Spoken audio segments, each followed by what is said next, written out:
the honey. I have the queen bee. Don't worry about it. And that is pretty interesting because you got to prove it that he was wrong. Now, let's accelerate. He's dead now. But the philosophy of Apple, and I'll give you the way you look at it. I can go buy a $330 laptop right here with the same processing power of this $1,800 Mac laptop. Why would I spend $1,800 when I could buy this for $300? Why? Brand. I want to be part of this universe, this honey right over here. The Apple Care, the fact that the OS works on all the platforms and the messages are shown on all platforms simultaneously, all the OS, all the honey. That platform is the power of brand. I'm not leaving this universe.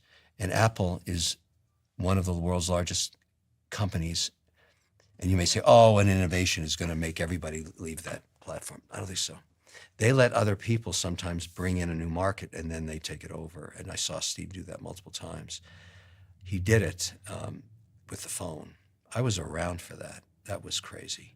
I mean, he had the vision that we would someday run our software on the phone. I said, you're out of your mind. The screen's too small. He said, no. You're going to go vertical. You're going to rewrite all this crap vertically.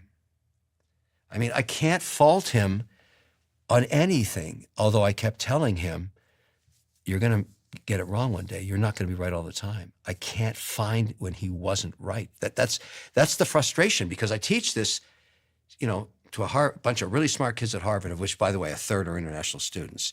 And they say, well, when did you catch him? I said, I didn't. What was he doing?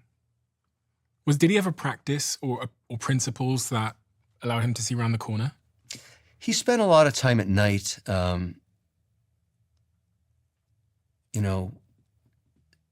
even studying fonts and looking at art and focusing on the signal. I think his wife talked about that a lot.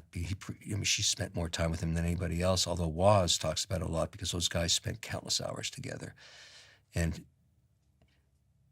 But Jobs defined, he would take instances from nature into his head, or from Japanese, scripture or text or imagery, and redefine it into technology in a way that no one else was doing. And that's the idea of the honey and the bee and the queen and all that stuff. It kind of comes from his view of the world. And I don't know if you can understand this, but because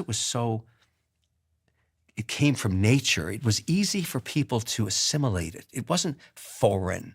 When they looked at the imagery and the design, he tried to pull from pleasing images from nature, like the fonts on the first Macs. I remember when we were writing the code for that, saying, Steve, this is not what people are used to seeing on a computer screen. He said, no, it isn't. That's what's going to work. If you think about the very first scalable fonts, I saw that first. And I said, see, this is almost foreign. He said, well, how does it make you feel? I said, it makes me feel pretty good. This looks like it's on a piece of paper. I don't know, you weren't even born when this stuff was happening. But he was so far ahead.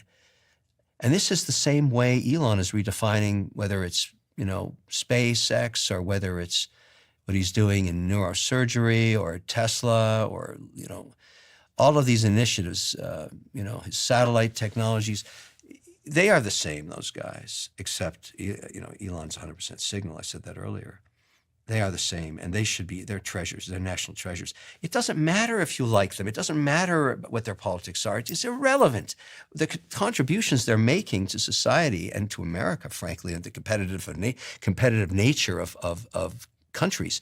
That's why I thought it was so important that Trump make up with Elon. The most powerful man on earth should have a very good relationship with the richest man on earth, because he's the largest industrialist on earth. Maybe there's like an inherent inability by way of them being who you just said they are, the most powerful man on earth. But they know, they're smart enough to know. It's the same way I felt about Jobs. I'm getting back on the plane this quarter. I know he's going to beat me up, but it doesn't matter.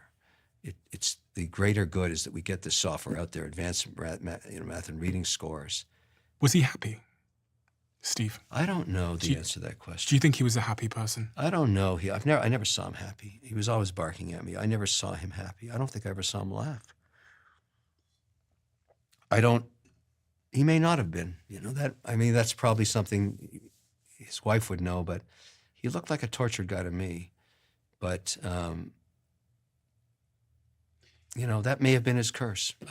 Do you love him? Yeah, I can see it in your face.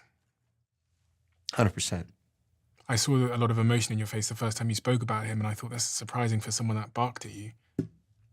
Well, he respected me, that's for sure. He wouldn't execute on my ideas. He expected me to execute on his, but he was never wrong. Where does the emotion stem from?